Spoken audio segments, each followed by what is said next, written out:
Salut tout le monde, c'est Antoine. Dans cette vidéo, on va parler un peu macroéconomie. On va s'intéresser à un événement qui a lieu ce soir à 20 h, c'est les minutes de la Fed. Alors, les minutes de la Fed, en fait, c'est un compte-rendu d'une réunion qui a eu lieu précédemment. Et en gros, ça va nous aiguiller sur ce que la Fed a décidé lors de la réunion, donc au niveau de la politique monétaire. Je vais essayer rapidement de vous expliquer un peu les tenants et les aboutissants de cette réunion et pourquoi elle est importante.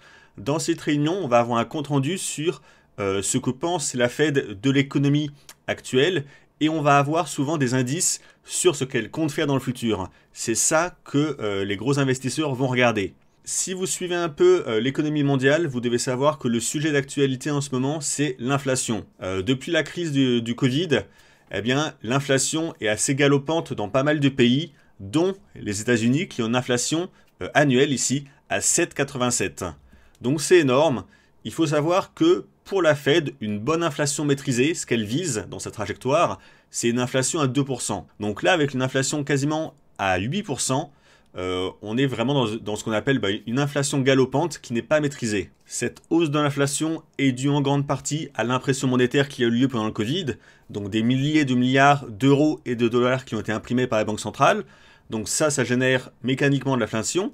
Et vu qu'on est en train de sortir plus ou moins de la crise Covid et que la croissance redémarre, la croissance, ça génère également de l'inflation. Avec le redémarrage de l'économie mondiale, eh bien, le prix des matières premières a explosé à la hausse. Le baril de pétrole est passé au-dessus des 100 $, même s'il a un peu rebaissé, il était passé à 130 $ quasiment. Donc ça aussi, ça génère de l'inflation. Il y a une forte demande. La Fed et la BCE et les autres banques centrales le savent très bien. Et le principal levier pour lutter contre l'inflation, c'est de relever ce qu'on appelle les taux d'intérêt, les taux directeurs. Actuellement, si on prend le taux d'intérêt américain de la Fed, on est à 0,5. Sachant que ce taux d'intérêt a déjà été relevé une fois. On était à 0,25 sur le taux précédent. Donc le 13 mars, on est passé à 0,5. Donc première hausse des taux d'intérêt. Quand on monte les taux d'intérêt, en général, ça va se répercuter sur la croissance. La croissance va baisser. Ça veut dire que les entreprises vont avoir accès à un crédit plus cher. Donc elles vont moins emprunter, elles vont moins investir. Et ça va faire baisser l'inflation. Parce que, comme je dit avant, l'inflation est en partie due à la croissance. Le problème, c'est qu'on ne peut pas faire ça d'un coup trop fortement, parce que le but, c'est pas non plus de tuer le début de la reprise économique. Donc il faut jongler avec les taux pour ne pas bloquer la reprise de la croissance, mais ne pas non plus trop la stimuler. Au niveau des marchés financiers, en général, la hausse des taux, ça a deux impacts majeurs. La première, c'est une hausse des obligations, donc du marché obligataire. Là, on a un rendement, par exemple, sur les obligations américaines à 10 ans qui est à 2,6. Donc, on voit qu'on est en forte hausse. Et l'autre impact, c'est celui qu'on a sur le marché actions. Si vous prenez, par exemple, là, on prend le S&P 500, les 500 plus grandes capitalisations américaines, eh bien, les marchés actions vont baisser quand les taux montent. Alors pourquoi je vous parle de tout ça par rapport à nous, le marché crypto qui nous intéresse, c'est que très souvent, le marché action est relativement bien corrélé au marché des cryptos. Alors, on va prendre un graphique ici avec le S&P 500 en haut et en bas le Bitcoin. Alors, c'est pas une corrélation parfaite, j'en conviens, mais il y a quand même une forte corrélation. C'est parce que le marché action, c'est considéré par les gros investisseurs comme un marché, on va dire, à risque. Et les cryptos, comme vous le savez sûrement, c'est également considéré comme un marché à haut risque, parce que très volatile. Si on regarde un peu les phases sur le graphique, donc les deux graphiques là sont alignés pareil, eh bien quand on a des mouvements de hausse, par exemple le Bitcoin ici était en hausse, à partir de là, on a eu une baisse du Bitcoin. Eh bien regardez au même moment, ça correspondait également à une baisse quasiment simultanée sur le S&P 500. Après on est reparti à la hausse, alors là le marché, le S&P 500 a un peu tergiversé pendant que le Bitcoin est baissé, mais ensuite, par exemple ici, on a eu une petite phase de hausse sur le Bitcoin qui correspondait à la phase de hausse sur le S&P 500, puis phase de baisse avec une nouvelle phase de hausse qui a débuté en mars. Eh bien, sur le Bitcoin, on a débuté la phase de hausse en même temps que le marché action sur le S&P 500. Donc là, je prends le S&P 500, j'aurais pu en prendre un autre, mais tout ça pour vous montrer qu'il y a quand même une corrélation qui est pas parfaite, mais qui est existante entre le marché action et le marché crypto. Ça vient du fait que les marchés financiers, c'est en fait des vases communicants. Vous avez des actifs à risque et des actifs anti-risque. Quand on est en période avec des taux directeurs très bas, eh bien en général, les gros investisseurs vont privilégier des actifs à risque, comme les actions ou les cryptos. Quand on a des taux directeurs qui remontent, eh ben, les investisseurs vont adopter un profil moins risqué et ils vont aller vers des marchés moins risqués comme le marché obligataire ou le gold, etc. Alors je sais que parfois on entend le discours comme quoi le Bitcoin c'est un actif anti-inflation qui ne la subit pas, mais dans les faits j'ai du mal à le constater. Si on regarde le taux d'inflation aux États-Unis avec l'IPC, on voit on a une hausse depuis déjà plusieurs mois.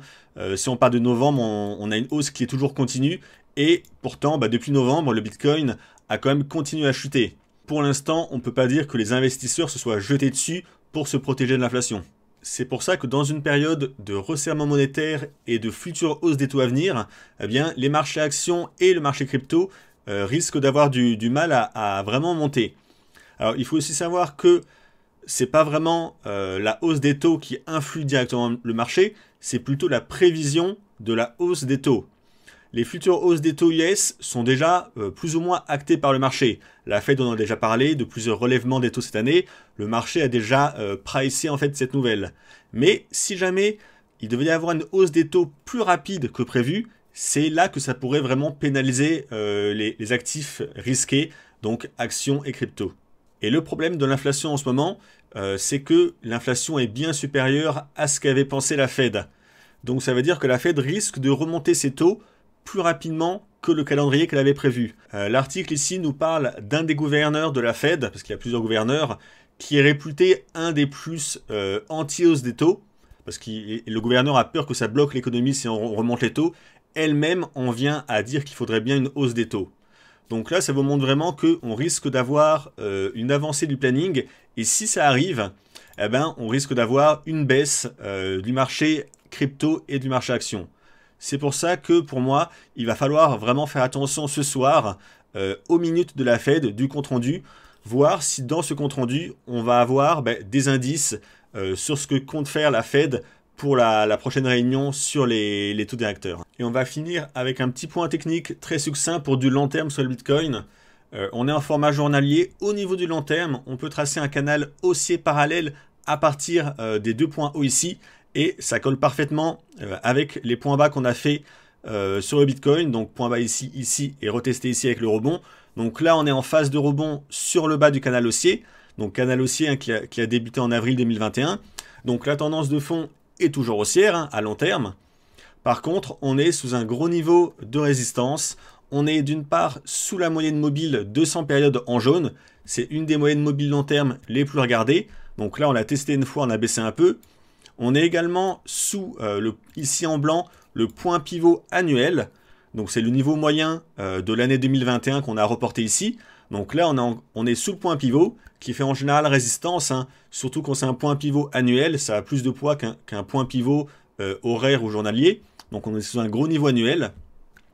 Et on est également sous le retracement de toute la vague de baisse qu'on a fait ici. On a retracé à 38,20%, donc retracement de Fibonacci. Donc c'est le premier retracement majeur à tester dans les tendances. Donc tant qu'on est en dessous, ça fait vraiment un cluster de résistance, tout ça. Là, on est sur un gros niveau de résistance. Si on veut vraiment que le Bitcoin puisse repartir en bull run à long terme, il faut qu'on arrive dans un premier temps, pour moi c'est la première étape à guetter, à passer au-dessus de ce cluster de résistance, donc on dépasse grosso modo les 50 000. Tant que c'est pas fait, même si on est dans un canal aussi long terme, les cours peuvent très bien repartir tester le bas du canal avant de repartir ensuite, on l'espère, à la hausse. Mais voilà, c'est vrai que là, on a un début de rebond sur le bas du canal, c'est plutôt encourageant, mais pour l'instant, le rebond, là, il bloque sous ce fort niveau. Donc ça va être le niveau à guetter dans les prochains jours ou les prochaines semaines. On risque de baisser un peu en dessous, à voir si on repart l'attaquer. Et si on l'attaque, comme j'ai dit, il faut qu'on dépasse les 50 000 pour espérer vraiment avoir une poursuite de la hausse avec la casse de ce niveau.